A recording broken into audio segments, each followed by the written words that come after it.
ከባቢታት ሑመራ አላማጣን ጸለምትን ካብ ምምሕዳር ትግራይ ወጻይ መረጻ ክካየዱ ብወገን አዲስ አበባ አዘራራቢ ውሳነ ተዋሂበሎም ደቂሶም ዝነበሩ ሚሳይላት ትግራይ ዳግም ናብ አዲስ አበባ አንቃዒሮምሎም ብዛዕባ ዞም ካብ ቦርድ መረጻ ኢትዮጵያ በመሰረት ባይቶ ፌዴሬሽን አሕሊፉ ዝሃበኒ ውሳነ ዝበሎም ዝዘርግሖ አዘራራቢ መግለጺም ብወገን ተጋሩ ከቢድ ቁጥዕ አበጊሰሎም ዝተፈላለዩ ሓይልታት ፖለቲካን ሲቪልን ሲቪክን ማሕበራት ድማ መግለጺታት ዘርጊሖምሎም ብዛዕባዚ ብዝርዝር ክንርዌና ሚሊተሪ ካውንስል ትግራይ ሓይሊ ሰላም ማለት እውን ቲፒኤፍን ኣብዚ አዘራራቢ መግለጺ መንግስቲ ኢትዮጵያ ትርር ዝበለ መግለጺ ዘርጊሕሎም መንግስቲ ኤርትራ ነቲ ኣብ ዝሓለፈ ሰሙን ኢንተርናሽናል ክራይሲስ ግሩፕ ዘውፅኦ ሓዱሽ ጸብጻብ ኩነታት ስጋኣት ኩናት ኢትዮጵያን ኤርትራን ብዝምልከት ጽኑዕ ነቐፌታ ዘርጊሕሎም ካብ ኣስመራ መልእኽቲ ሒዞም ዝተባሃሉ ላዕለዎት ዲፕሎማስያኛታት አዲስ አበባ ኣትዮም ውዒሎም ኣለዎም ካብ ትግራይ ሆራይዘን ዝኽብረ ሰላምታና ኣብ ዘለኹም ይብጻሕኩም ኣብዞም እዋናዊ ምዕባለታትን ሓደሽቲ ዝርዝር ኣገደስቲ ጉዳያትን ብዝርዝር ክነቕርበልኩም ኢና ሰብስክራይብ ላይክ ሼር እንዳግበርኩም ዜናታትና ክሳብ መወዳእታ ተኸታተሉ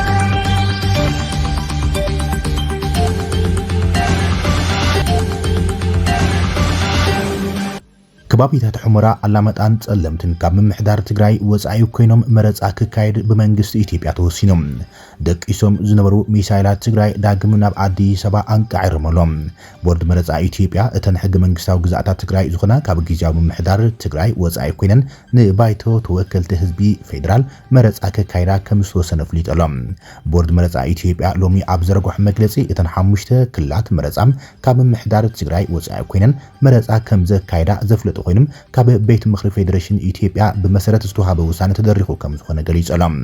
ጊዜያዊ ምምሕዳር ትግራይ ብወገኑ ኣብ ዘርግሖ ምላሽ እዚ ድምፂ ህዝቢ ትግራይ ዘይብሉ ቤት ምክሪ ዘሕለፈ ውሳነ ብጽኑዕ እንዳኾነንም እዚ ሓደገኛ ውሳነ ዘስዕቦ ዙርያ መለሽ መዘዝ ኣብ ግምት ኣትዩ ብኣጉኡ ክረምን ዳግመ ግምት ክግበረሉን ብጽኑዕ ሓቲቶሎም ነዚ ውሳነ ድማ ብትሪ ነጽግዎም እቲ ቦርድ መረጻ 22 ጥሪ 2018 ዓመተ ምህረት ዝርዝር ክልላትን ጣብያታትን መረጻ ሕላዊ ኣብ ዝገብረሉ እዋን እተን ሓሙሽተ ክልላት መረጻ ማለት እውን ሑመራ ዓድርመጽ ጸለምቲ ኮረም ኦፍላን ከምኡን ራያ አላማጣን ኣብ ትሕቲ ምምሕዳር ጊዜያዊ ምምሕዳር ትግራይ ከም ዝኾና ዝገልጽ ሓበሬታ ዘርጊሑ ከም ዝነበረ ዝከርዮም እቲ ቦርድ ኣብቲ ሎሚ መዓልቲ ዘውፅኦ ደብዳቤ ድማ ቤት ምክሪ ፌዴሬሽን ብ25 ጥሪ 2018 ዓመተ ምህረት ናብቲ ቦርድ ዝጸሓፈ ደብዳቤ ግን እተን ኣካታዕቲ እናበለ ዝገልጸን ከባቢታት ትግራይ ሕገ መንግስታዊ ፍታሕ ክሳብ ዝረኸባም ካብ ክልል ትግራይ ወጻኢ ብዝኾነ መንገዲ ተወከልቲ ፌደራል ክመርጽ ኣለዎን ዝብል ውሳነ ከም ዝተቐበለ ፍሊጦሎም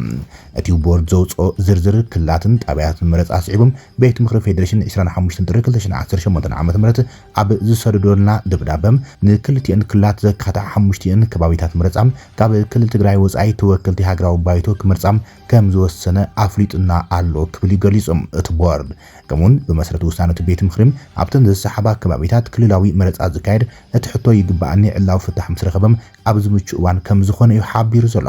ከም ንቡር ኣብታ ሃገር ነፍሲ ወከፍ 5 ዓመት ኣብ ዝካየድ ሃገራዊ መረጻም ህዝብታት ንክልቲኦም ባይቶ ፌደራል ንባይቶ ክልልን ወረዳን ወከልቶም ይመርጽዮም እዚ ቀይዲ በተኽን ኣብ ልዕሊ ህልውናን ግዛኣታዊ ዋንነትን ህዝቢ ትግራይ ጥፍኣት ዘስዕብ ሓደገኛ ውሳነ መንግስቲ ብልጽግና ስዒቦም ተደጊሎም ዝመስሉ ዝነበሩ ሚሳይላት ትግራይ ዳግም አዲስ አበባ አንቃዒሮምሎም እዞም ብኩሉ ገጽ ዝተሰምዑ ሓደ ድምጽን ቁጥዕን ተጋሩ ንግዚኡን ዋላ እንትኾነም ተበታቲኑን ፋሕፋሒሉን እናተባሃለ ዝጸንሐም እቲ እንኮ ሚሳይልን ድሮንን ተጋሩ እናተባሃለ ጽዋዕም ሓድነት ተጋሩ ብሓደ ግዞም ተነቃኒቁ ብሓደ አንፈት አንጻር ውሳነ መንግስቲ ፌደራል አንቃሪቦም ክጥምቱ ጀሚሮም ኣሎም ወሓት ይኹን ስምረት ውናት ይኹን ዓረና ባይተና ይኹን ብልጽግና ዘለዎ ተጋሩም ፖለቲከኛታት ኣቆጢዕሎም ነቲ ውሳነ ሲቡ ኣቀዲሙ መግለጺ ዘውፀ ውድብ ዲሞክራሲያዊ ስምረት ትግራይ ስምረት ውሳነ ቦርድ መረጻ ኢትዮጵያ ንትግራይ ዘይብሉ ባይቶ ፌዴሬሽንን ሓደገኛ መዘዝ ዘስዕብ እዩ ኢልወሎም ብኣማኻሪ ቀዳማይ ሚኒስትር ጉዳያት ምብራቕ ኣፍሪካ ነበር ጊዜያዊ ምምሕዳር ትግራይን ኣቶ ጌታቸው ረዳ ዝምራሕ ውድብ ዲሞክራሲያዊ ስምረት ትግራይ ስምረት ባይቶ ፌዴሬሽን ኣብ ጉዳይ ሕቶ ይግባኣኒ ዝለዓለልን ከባቢታት ትግራይ ኢሉ ዝሃበ ውሳነም እንተዘይተዓሪሙ ኣብ መረጻ ከም ዘይሳተፈ ፍሊጦሎም ተሪር መግለጺ ተቃውሞ ዘርግሐ ስምረት ኣብቲ ናብ ባይቶ ፌዴሬሽንን ሃገራዊ ቦርድ መረጻን ዝሓፈ ደብዳቤም እቲ ውሳነ ዘይሕገ መንግስታዊ ክብል ኮኒንዎም እቲ በኣቶ ጌታቸው ረዳ ዝተፈረመ ደብዳቤ ስምረት እቲ ብቤት ምክሪ ፌዴሬሽን ዝተዋሃበ ውሳነም ሕገ መንግስታዊ ስርዓት ዘዳኽም ናጽነት ትካላት ዝዕፍን ሕገ መንግስታዊ ስርዓት ብግልጽ ዝጥሕስን እዩ ብምባል ብቁልጡፍ ክእረም ሓቲቶሎም ወሲኹ ድማ ውሳነ ቤት ምክሪ ፌዴሬሽን ሕገ መንግስታዊ ስርዓት ብቁሉዕ ይጥሓስ ከም ዘሎም ዘርኢ ኢሎም እቲ ሕቶ ይግባኣኒ ሕጋዊ መፍትሒ መፍትሒ ከይረኸበም ብፌደራል መንግስቲ መረፃ ምክያድ ዝብል ውሳነ ቤት ምክሪ ፌደሬሽን ብሓይሊ ንምጉባጥ ዝግበር ፈተነ ምዃኑን ገሊፆም ውድብ ስምረት ውሳነ ቤት ምክሪ ፌደሬሽን ንቦርድ መረፃ ከም ፖለቲካዊ መሳርሒ ክኸውን ተኣማንነት እቲ መረፃ ኣብ ሕቶ ዘእቱን ምዃኖም ስክፍትኡ ገሊፆም ብተወሳኺ ንውሳነ ቤት ምክሪ ፌደሬሽን ተግባራት ቦርድ መረፃን ስልጣን ብዘይግቡእ ምጥቃም ብምባል እቲ ውሳነ ኣብ ቅድሚ ሕጊ ተቐባልነት ዘይብሉን ዘይፀንዕን ኢልዎም ውድብ ስምረት እዚ ውሳነ እንተዘይተኣሪሙ ኣብ ከምዚ ዓይነት መረፃ ዝኾነ ይኹን ተዛማዲ ዘይሕጋዊ ተግባራትን ከም ዘይሳተፍ ኣብ ደብዳብኡ ብግልፂ ኣፍሊጡሎም እዚ ከምዚ ኢሉ እንከሎ ድማ ህወሓት እውን ድሒሩ መግለፂ ተቃውሞ ዘርጊሕሎም ውሳነ ቤት ምክሪ ፌደሬሽን ኢትዮጵያ ብዝብል ሃገራዊ ቦርድ መረፃ ኢትዮጵያ ንዝወፀ መግለፂ መንግስቲ ኢትዮጵያ መልክቶም ህዝባዊ ወያነ ሓርነት ትግራይ ተሪር ተቃውሞ ስሚዖሎም መንግስቲ ኢትዮጵያ ንኩሎም ኣማራጺታት ሰላም ብምዕጻው ንምሕጽንታን ትዕግስትን ህዝቢ ትግራይ ካሊእ ትርጉም ብምሃብ ኣንጻር ህልውና ህዝብና ዝጀመሮ ፕሮጀክት ጆኖሳይድ ኣጠናኺሩ ቀፂሉ ኣሎ ኢሉ ዝጀመረ ህወሓት ሕገ መንግስታዊ ላዕላዊ መሬት ትግራይ ብዝወደቦም ዕጡቃት ክትሓዝ ገይሮም ዘላሕታዊ ጽንተት ክፍጸም ዝጸንሐ መንግስቲ ኢትዮጵያ ሕዝውን እቲ ትግራይ ቆራሪስካ ህዝባ ብምጽናትን ብምብትታን ካብ ገጽ ምድሪ ንምጥፋእ ዝዓለመ ስትራቴጂም ብዕሊ ዘቃልዕ መግለጺም በሃገራዊ ቦርድ መረፃ ኣቢሉ ኣውፅይዎ ኢሎም እዚ ውሳነ ቤት ምክሪ ፌደሬሽን ተባሂሉ ዝወፀ ኣዋጅ ኩናት ንሕገ መንግስትን ዝሃገር ኮነ ንስምምዕነት ፕሪቶሪያ ብዕሊ ብምጥሓስ ህልውና ህዝቢ ትግራይ ናብ ዝበኣሰ ሓደጋ ዘእትዩ ዘሎ ህወሓት ብምዃኑ እውን ህወሓት ኮነ ህዝቢ ትግራይ ብህልውናኦምን ሕገ መንግስታዊ ላዕላውነቶም ፍጹም ከም ዘይደራድሩም ኩሉ ክፈልጥ ይግባእ ኢሎም ዋላካ ብቀይድ በተኻ ካይዳ መንግስቲ ኢትዮጵያ ኩሎም ኣማራጺታት ሰላም እንትተዓጾም ህዝቢ ትግራይን ህወሓትን ኣብ ሰላም ካብ ዘሎም ዘይናቃነቕ መትከላዊ እምነት ጽንቃቅ ዕድልውን እንታልዩን ምጥቃም ኣብ ትሕቲ ከቢድ ወተሃደራዊ ክባም ክልከላ መሰረታዊ ቀረባት ዕጽዋን ከምውን ካልኦት ንስምምዕ ፕሪቶሪያ ሙሉእ ንሙሉ ዝጥሕሱን ተግባራት እናተፈጸሙ እንትኾነም ሰላማዊ ፖለቲካዊ ዘተክግበር ኣብ ዝውዕል ዘሎ እዋን ዝወፀም ካሊእ መልክዕ ጆኖሳይድ ይልወሎም እዚ ውሳነ ተባሂሉ ዝወፀ መግለጺ ነቲ ሎሚ ጽባሕ ብመሰረት ስምምዕነት ፕሪቶሪያ ናብ መረበቱ ከመለስ ብሃንቀውታ ጽበ ዘሎም ውፃእ መዓት ህዝብና ተበታቲኑ ክተርፍ ዝብን ብስንኪ መንነቱ ኩሉ መልክዕ ጨፍጫፍን ዝፍጽሞ ዘሎም ንዝፍጸሞ ዘሎ ኣብ ትሕቲ ወረርቲ ዕጡቃት ዝነብር ህዝብና ስቃይ ዘናውሕ ቁሉዕ ኣዋጅ ጆኖሳይድ ይልወሎም ካብ ዝሓሊፉን ኣብ ርክብ ህዝብታት ትግራይን ኣምሓራን ሓድሽ ውጥጥ ክውላዕ ዝተፈሓሰም ውዲት ይልወሎ ህወሓት መላ ህዝቢ ትግራይ እዚ ብመንግስቲ ኢትዮጵያ ውሳነ ተባሂሎም ዝወፀ ላዕላዊ መሬት ትግራይ ዝቆራረስን ህዝብና ዝበታትን ሓደገኛ መግለጺም ብሓድነት ክቃለሶ ንጽውዕ ኢሎም መንግስቲ ኢትዮጵያ ሕዙን ካብ ከምዚ ዝበለ ብቐጥታ ንሱ ብዘጣይሽን ተካላት ኣቢሎም ህልቀይትን ምብህታን ህዝቢ ትግራይ ካብ ዘቐጽሉ ተግባራትን ካብ ዝገብሮ ዘሎ ገዚፍ ወተሃደራዊ ምቅራብን ከበባን ተቆጢቦም ሕገ መንግስታዊ ላዕላዊ መሬት ትግራይ ወይሮም ዝሓዙ ዕጡቃት ብምጻም ኣብ ትሕቲ ወረርቲ ዝሳቐን ዝቕተልን ዘሎ ህዝቢ ሓራክ ወፅን ዝተመዛበሉን ዝተሰደዱን ወገናትና ውሕስ ብዝኾነ መንገዲም ናብ መረበቶም ክምለሱ ግቡእ ክዋጻእ ይግባእ ኢሎም ካብ ዝሓሊፉ ጉዳይ ላዕላዊ መሬት ትግራይ ህልውና ህዝቢ ትግራይን ዘይሕለፍ ቀይሕ መስመር ምዃኑ ደጊምና ክንገልጽ ንፈቱ ኢለሎ ህወሓት ውድባት ሳወት ባይቶና ውናትን ዓርናን ካልኦት ትካላት ሲቪልን ሲቪክን ማሕበረሰባት ትግራይም ነቲ ውሳነ ብትሪ ብማዕረ ድምጺም ይኹንኑ እዮም ዘሎም ሳወት እቲ ውሳነ መንግስቲ ፌደራል ኮነ ተባሂሎም ኩናት ንምጓሃር ዝዓለመ እዩ ዝበሉ ኮይኖም ዓርና ኩናት ናይ ምዕዳም ተግባር ይልወሎም ባይቶና ድማ ንዕድመ ህወሓትን ሻዕብያን ዘናውሕ ትርጉም ዘይብሎም ውሳነ ዝበሉ ኮይኖም ውናት ድማ ናብ ዕንክሊልን ዳግማይ ኩናት ዘእቱን ጸረ መስርሕ ሰላም ምዃኑ እዩ ኣጠንቂቑ ዘሎም እዚ ከምዚ ኢሉ እንከሎ ሚሊተሪ ካውንስል ወይ ድማ ወተሃደራዊ ቤት ምክሪ ሓይልታት TPF ውን ነቲ መግለጺ መንግስቲ ፌደራል ብትሪ ኮኒንዎሎም ከም ሓይሊ ሰላም ኣብ ትግራይ ስርዓታዊ ለውጢ ንምምጻእ ክንቃለስ ምኽንያት ካብ ዝኾና ወሰንትን ልዕሊ ምንም ቦታ እንህቦ ዋኒናም ሓደ ህልውና ተጋሩ ዝበለም እቲ ወተሃደራዊ ቤት ምክሪ ህልውና ሓደ ህዝቢ ድማ ብዘይካ ዋንነት ርስተ መረበቱም ግዛኣታዊ ላዕላውነትን ክረጋግጹም ኣይኽእልን እዩ ኢልና ኢና ንኣምን ኢሎም ከም ተጋሩ ንዘመናት ካብ ዝተቃለስናሎም ዋኒናት ሓደ እውን ርስተ መረበትና ኣሕሊፎም ንዘይመሃብ ወለድናም የሕዋትና ደቅናን ክባር መተካእታ ዘይብላ ዋጋ ህይወት ከፊሎም እዮም ዝበለ TPF ከም ሓይሊ ሕቶና ስርዓታዊ ሰላም ዘምጽም ምቹ ፖለቲካዊ ቃልሲ ክፍጠር ይብል ኢትዮጵያ ቦርድ መረጻም ውክልና ተጋሩ ዘይብሉ ፌደሬሽን ቤት ምክሪ ዝወሰነ ውሳነም መሰረት ገይሩ ብዛዕባ ናይ ተጋሩ ርስተ መረበትን ላዕላዊ ግዛኣት ትግራይን ዝኾነ ምዕራብ ትግራይ ማለት እውን ሕመራ ዓድረመጽ ሰሜን ምዕራብ ትግራይ ማለት እውን ጸለምቲም ደቡብ ትግራይ ኮረም ኦፍላ ራያ አላማጣን ምልክቱም ዘሕለፉ ውሳነ ከም ሓይሊ ብትርኢና ንቃሞ ኢሎም መረጻ መሰል ዓርሰ ውሳነን ዓርሰ ምሕደራን ህዝቢ ዝረጋገጽሉ መስርሕ ዲሞክራሲ ዝበለት መግለጺም እዚ ውሳነ ድማ እዚ መሰል ዝጻረር ሓደገኛ ውሳነ ብምዃኑም እውኒናም ኣትሪርና ንቃሞ ዘለና ኢሎም ተጋሩ አብዛህልና ነሃሉ አብ ጉዳይ ህልውናን ዋነት ርዕሰ መረበትናን ፍጹም አፋላይ ክልውና ከም ዘይግባም ተረዲና በሰላማውን ፖለቲካውን አግባብ ቃልስና በጽንዓት ነዚ ውሳኔም ክንቃለሶ ይግባ አይደለም ወታደራዊ ቤት ምክሪ TPF እዚ ውሳኔ ሕገ መንግስትን ውዕሊ ፕሪቶሪያን በመጥሓስ ሰላም ናይዛ ፌደሬሽንን እዚ ቀጠናና ብፍጹም ሓደጋ ከም ዝወድቕ ተገንዚቦም ቁልጡፍ መርምታ ካብ ምግባር ሓሊፎም ሕገ መንግስትን ውዕሊ ፕሪቶሪያን ዝጠሓሰ ውሳኔን ዘሕልፉ አካላት መንግስቲ ፌደራል ብሕጊ ክሕተቱ ክገብር ድማም ጻውዒት አቅሪበሎ TPF ከም ሓይሊ ኣብ ጉዳይ ላዕላዊ ግዛኣታዊ ሓድነትን ዋነት ርእሰ መረበትናን ቀይሕ መስመርና ከም ዝኾነ ብምርዳም አባላትናን ደገፍትናን ንንገብሮ ኩለመዳዊ ብሔራዊ ቃልሲም ድጋፍኩም ክትጠናኽሩም ንተሓሳስብ ኢሎም ሚሊተሪ ካውንስል ትግራይ TPF መንግስቲ ኤርትራ ነቲ ኣብ ዝሓለፈ ሰሙን ብኢንተርናሽናል ክራይሲስ ግሩፕ ዘውፅኦ ሓዱሽ ጸብጻብ ዝቃም ጽኑዕ ነቐፌታ ዘርጊሕሎም ሚኒስትር ዜና ኤርትራ የማነ ገብረ መስቀል እቲ ብኢንተርናሽናል ክራይሲስ ግሩፕ ኣብ ቀርኒ አፍሪካ ዘሎ ውጥረት ንምንካይ ብዝብል ዕላማ ዘውፅኦ ሓዱሽ ጸብጻብ አትሪሩ ነቂፎም እቲ ብኤርትራም መሶብ ጆርናል ኣብ ዝተባሃለ መርበብ ሓበሬታም ዝተዘርግሐ ትንታነ ከም ዘመላኽቶም እቲ ጸብጻብ ኢንተርናሽናል ክራይሲስ ግሩፕ ሚዛናውነት ዝጎደሎን ድሌት ኣፍደገ ባሕሪ ኢትዮጵያ ካብ ሕቶ ግዛኣት ናብ ቁጠባዊ ኣገዳስነት ብምቕያር ዓለም ለኸ ማሕበረሰብ ንኽቕበሎም ዝተተለመ ስልታዊ ኣቀራርባ እዩ ክብል ነፂጎሎም እቲ መሶብ ጆርናል ዘርግሖ ትንታነ እንዳሓር ሚኒስትር ዜና ኤርትራ የማነ ገብረ መስቀል ኣብ ማሕበራዊ መራኸቢታቶም ዝዘርግሖ ጸብጻብ ኢንተርናሽናል ክራይሲስ ግሩፕ ኢትዮጵያ እትደልዮ ላዕላዊ ኣፍደገ ባሕሪ ከም ሓደ ሕጋዊ ሕቶ ገይሩ ኣቕሪብዎ ክብል ነቒፈሎም ከምቲ ትንታነ እንተኾይኑም ላዕላዊ ዝብል ቃል እቲ ሕቶ ካብ ንግድን ሎጂስቲክስን ሓሊፎም ናብ ሕቶ ግዛኣታዊ ይግባኣኒም ምስግጋሩ ዘርእዮም ኢትዮጵያ ኣብ ዝሕዚ እዋን ብዝተፈላለዩ ስምዓት ኣፍደገ ባሕሪ እናረኸበት እንዳሃለወት እቲ ሕቶ ላዕላዊ ተባሂሉ ምጽውዖም ንላዕላዊ ግዛኣት ካልእ ሃገር ከም ምሕታት ተባሂሎም ብመንግስቲ ኤርትራ ተወሲዱ ዘሎ መንግስቲ ኤርትራ ናብ ኢንተርናሽናል ክራይሲስ ግሩፕ ዘቕንዑም ነቐፌታት ቀንዲ ነጥብታት ክቐልዑ ከሎም እቲ ጸብጻብ ንድሌት ኣፍደገ ባሕሪ ኢትዮጵያን ንስጋኣት ላዕላውነት ኤርትራን ከም ማዕረ ቅሬታ ገይሩ ምቕራቦም ነፂግዎሎም ተጻብኦ ዝመልኦም ዘረባታትን ስውር ሃቀነ ወራርን ካብ አዲስ አበባ ዝምንጩ ምዃኑ እቲ ጉጅለ ባዕሉ እናገለጾም ካብ መደምደምታ ግን ንኽልቲኦም ወገናት ማዕረ ተሓትትን ምግባር ምፍታኑ ተኣማንነት እቲ ጸብጻብ ከም ዝጎደሎ መንግስቲ ኤርትራ ኣመላኺቶሎም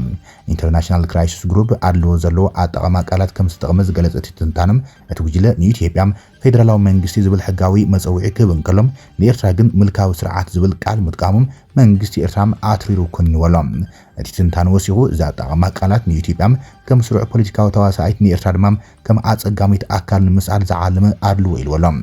ብተወሳኺ ኣብ ጉዳይ ሕጋዊ መሰረት ላዕላውነት ዝገለጸ እቲ ትንታነም ስጋት ላዕላውነት ኤርትራ ኣብ ስምዒት ዝተመስረተ ዘይኮነስ ኣብ ስምምዕነት ኣልጀርስን ውሳነ ኮሚሽን ዶብን ናይ መወዳእታን ቀያድን ዝተመስረቶም ሕጋዊ መሰል ምዃኖም ኢንተርናሽናል ክራይሲስ ግሩፕ ኣረጋጊጹ ዝገለጸ ኮይኖም እዚ ድማ ገማግም ባሕሪ ሓንቲ ሃገር ናይ ካልእ ሃገር ውሽጣዊ ፖለቲካዊ ንምርግጋም ከም መደራደሪ ክቐርብ ከም ዘይግባእ ገሊጹዎም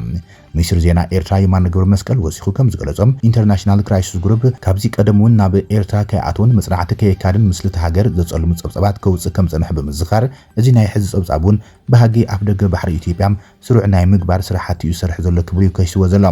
ኣብ መንጎ ኤርትራን ኢትዮጵያን እናገፍሐ ዝኸይድ ዘሎ መስሓብ ሓድሽ ውግእ ከይለዓል ስጋት ፈጢሩ ከም ዘሎም ሓንቲ ፈረንሳዊት ሬድዮ ድማ ኣመላኺታላ ኢትዮጵያን ኤርትራን ንተኽእሎ ውግእ ይዳለዋ ከም ዘለዋ ዘመላኸተት እታ ሬድዮም ኢትዮጵያ ወደብ ቀይሕ ባሕሪ የድልየን እዩ ብምባል እተቕርቦ ዘላ ጠልብ ድማ ብወገን ኤርትራ ከም ትንከያ ይቑፀር እዩ ዘሎ ኢሎም ወጥሪ እንዳገደደ ኣብ ዝኸደሉ ዘለዋን ኣብቲ ዘዳወን ግዛኣታት ትግራይ ድማ ሓያል ረፅሚ እናወሰኸ ይኸይድ ኣሎ ክትብል እያ ሬድዮ ፍራንስ ኢንተርናሽናል የገሊጻ ኣብ ወርሒ ጥሪ ፖሊሲ ኢትዮጵያ ካብ ኤርትራ ናብቶም ኣብ ክልል ኣምሓራ ዘለዎ ዕጡቓት ዝተለኣኸ ኣሽሓት ጣይቲ ከም ዝሓዙም ገሊጾም ነይሮም ትብልታ ፍልፍል ዜና ኤርትራ ነዚ ክሲ ብምጻግ ኢትዮጵያ ውግን ምጅማር ከም ምስ ትጥቀመሉ ኣላ ክትብል ግብረ መልሲ ሂባቱሊ ኣይብል ኣብ እዋን ሚኒስትር ዜና ኤርትራ የማነ ገብረ መስቀል ንማዕከናት ዜና ኣብ ዝሃቦ ቃል እቲ ስርዓት ማለት እውን መንግስቲ ኢትዮጵያ ነቲ ንክልተ ዓመታት ክውልዑ ጸንሐ ውግእ መልክዕን ምትሓዝ ናይ ሓሶት ምስምሳት ይፈጥረሉ ብምባል ገሊጽዎም ፕሬዚደንት ኤርትራ ኢሳያስ አፈወርቂን ኣብ መጀመርታ ወርሒ ለካቲት ምስ ማዕከናት ዜና መንግስቲ ኤርትራ ኣብ ዘካየዶ ቃለ መሕተት ኢትዮጵያ ኣብ ልዕሊ ሃገሮም ውግእ ከም ዝኣወጀት ገሊጹ ወሲኹ ድማ ኤርትራ ውግእ ከም ዘይትደሊ እንትኾነ ግን ግዛኣታ ብኸመይ ከም ትከላኸል ከም ትፈልጥ ገሊጹ ነይሩ ይብል እቲ ጸብጻብ አስመራ ዝተጓዓዘ አዲስ አበባ ዝኣተወ መልእኽተኛ ኤርትራ ዝተጓዓዘ ምክትል ሚኒስትር ጉዳያት ወፃኢ ስዑድ ዓረብ ምስ ሚኒስትር ጉዳያት ወፃኢ ኢትዮጵያ ተራኺቦሎም ቅድሚ ሓደ ሰሙን ኣብ ኤርትራ ዝነበረ ምክትል ሚኒስትር ጉዳያት ወፃኢ ስዑድ ዓረብ ዋሊድ አልኬረጂ ምስ ሚኒስትር ጉዳያት ወፃኢ ኢትዮጵያ ዶክተር ጌድወን ጢሞቴዎስ ኣብ አዲስ አበባ ተራኺቦም ምክትል ሚኒስትር ጉዳያት ወፃኢ ስዑድን ሚኒስትር ጌድወን ጢሞቴዎስን ኣብቲ ሶኒ ለካቲት 16 2018 ዘካየድዎ ርኽቢም ንኽልቲና ሃገራት ዝጸሉ ዘባዊ ጉዳያትን ሰላምን ጸጥታን ከም ዘተዩ ተገሊጹ ዘሎ ምክትል ሚኒስትር ጉዳያት ወፃኢ ስዑድ ዓረብ ቅድሚ ሓደ ሰሙን ኣብ ኣስመራ ዝነበረ ኮይኑ ምስ ፕሬዚደንት ኤርትራ ኢሳያስ ኣፈወርቂ ብዛዕባ ቀይሕ ባሕርን ዘባዊ ጉዳያት ሰላምን ጸጥታን ተዘራሪቡ እዮም ምክትል ሚኒስትር ጉዳያት ወፃኢ ስዑድ ዓረብ ምስ ፕሬዚደንት ኤርትራ ኣብ ዝገበሮ ርክብ ኣብ ገማግም ቀይሕ ባሕሪ ዝርከባ ሃገራት ኣብ ጉዳይ ሰላምን ጸጥታን ዘለወን ኣበርክቶ ዘትዮም እዮም ቅድሚ ክልተ ሰሙን ሚኒስትር ጉዳያት ወፃኢ ስዑድ ዓረብ ልኡል ፈይሰል ቢን ፈርሓን ናብ አዲስ አበባ ብምጓዓዝ ምስ ቀዳማይ ሚኒስትር አብይ አሕመድ ኣብ ክልቲኣውን ዘባውን ጉዳያት ብዕምቀት ተዘራሪቦም ነይሮም እዮም ኣብቲ እዋን ሚኒስትር ጉዳያት ወፃኢ ስዑድ ዓረብ ምስ ቀዳማይ ሚኒስትር አብይ አሕመድ ኣብ ወሰንቲ መድያት ምትሕባር ክልቲአን ሃገራት ምሕያልን ኣብ ዘባዊ ዓለም ለኻውን ጉዳያት ሓበራዊ ረብሐን ዘለዎን ምትሕባራት ንምጥንኻርን ተዘራሪቦም እዮም ምክትል ሚኒስትር ጉዳያት ወፃኢ ስዑድ ዓረብ ዋሊድ አልኬረጅም ምስ ሚኒስትር ጌድወን ጢሞቴዎስ ሓለፈ ሶኒ ኣብ ዘባዊ ጉዳያትን ሰላምን ጸጥታን ኣብ ሕድሕዳዊ ረብሓን ዘትዮም ተባሂሎም ሚኒስትር ጉዳያት ወፃኢ ኢትዮጵያ ቅድሚ ሒደት ሰሙናት ናብ ስዑድ ዓረብ ብምኻድ ምስ ሰበስልጣናት ሃገር ከም ዝተራኸበ ይዝከር እዮም ቅድሚ ሓደ ሰሙን ኣብ ኣስመራ ዝነበረ ምክትል ሚኒስትር ጉዳያት ወፃኢ ስዑድ ዓረብ ኣብ መንጎ ኤርትራን ኢትዮጵያን ግጭት ክለዓል ይኽእል እዩ ዝብል ስክፍታም ኣብ ዝሕይለሉ ዘሎ እዋን ዳግም ናብ አዲስ አበባ ዘይሩ ተመሊሱ ዘሎ ምልልስ ላዕለዎት ልኡኻት ንግስነት ስዑድ ዓረብ ናብ አዲስ አበባን ኣስመራን ድማ እቲ ኣብ መንጎ ክልቲአን ሃገራት ቀረና ኣፍሪቃ ተፈጢሩ ዘሎ ወጥሪም ንምሽምጋል ዝዓለመ ክኸውን ከም ዝኽእል እዮም ብዙሓት ግምታቶም ዘቐምጡ ዘሎም ስዑዲ ምሕያል ጽልዋ ሕብራት ዓረብ ኤምሬትስ ኣብ ሃገራት ቀረና ኣፍሪቃ ኣደናጊጹ ይዝርከብ ኢማራት ምስ ኢትዮጵያ ዘለዋ ስጡም ዝምድና ከምኡን ንሓይልታት RSF ትገብሮ ዘላ ደገፍ ናይቲ ዞባም ሓይሊ ሚዛን የናግዐሎም ጽልዋ ስዑድያ የዳኽመሉ ተባሂሉ ድማ ሪያድ ድቃስ ከሊእዋ ዘሎን ናብ ዞባዊ ጽልዋታታ ንምምላስ ሓዱሽ ምንቅስቓስ ጀሚራን ዘላ ብስንክ ስጋኣት ስግረ ዶባዊ ግጭት ሱዳን ዶባት ተዓጺሞሎም ጫድ ብተደጋጋሚ ዕጡቃት ሱዳን ዘብጽሕዎ መጥቃዕቲ ኣብ ዶባት ንምክልኻል ምስ ሱዳን ዝራኽቡ ኣከባቢታት ሙሉእ ብሙሉእ ዓጽያቶም ኣብ ዶባዊት ከተማ ኣልቲና ኣብ መንጎ ሚሊሻ ዳዕም ኣርሰሪዕ ወይ ድማ RSFን ሰራዊት ሱዳን ከምኡን መዛመቲ ዕጡቃትን ውግእ ምስ ተልዓለም መንግስቲ ጫድ ምስ ሱዳን ዝራኽቡ ዶባቱ ዓጺሎም እቲ ዶብ ክሳብ መዓዝ ተዓጽዩ ከም ዝጸንሕ መንግስቲ ኣይገለጸን ጫድ ብዘይካ ሰብኣዊ ሓገዝ ኩሉ ሰብኣውን ንግዳውን ምንቅስቓሳት ስግር ዶብ ሱዳን እውን ኣጊዳቶላም ቻድ ብኩናት ዝተሃሰየት ሱዳን ናብ ዝኣቱ ናይ ረድኤትን ሰብኣዊ ረድኤት ሰራሕተኛታትን ቀንዲ መተሓላለፊት መስመር እኳ እንትኾነት ኣብ ጎረቤት ሃገር ሱዳን ዝረአ ዘሎ ግጭት ብተደጋጋሚ ናብ ግዛኣታታ ሰጊሮም ድሕነት ዜጋታታ ኣብ ሓደጋ ከም ዘእተው ዝግለጽ ዘሎ ሚኒስትር መራኸቢታት ጫድ እቲ ምዕጻው ዶባት ግጭት ሱዳን ናብ ሃገሮም ከይዝርጋሕ ድሕነት ዜጋታትን ስደተኛታትን ንምሕላው ምዃኑ ገሊጾም ዝሓለፈ ሰንበት ሓይልታት ቁልጥፍ ሃብቲ ደገፍ ኣብ ዶባዊት ከተማ ኣልጣይን ኣብ ዝርከብ ማዓስከር ሰራዊት ጫድ መጥቃዕቲ ከም ዝፈጽሙ ሓቢረን እየን መንግስቲ ግን ብዛዕባ እቲ ፍጻመ ዛጊድ ወግዓዊ ግብረ መልሲ ይሃይበሉን እዮም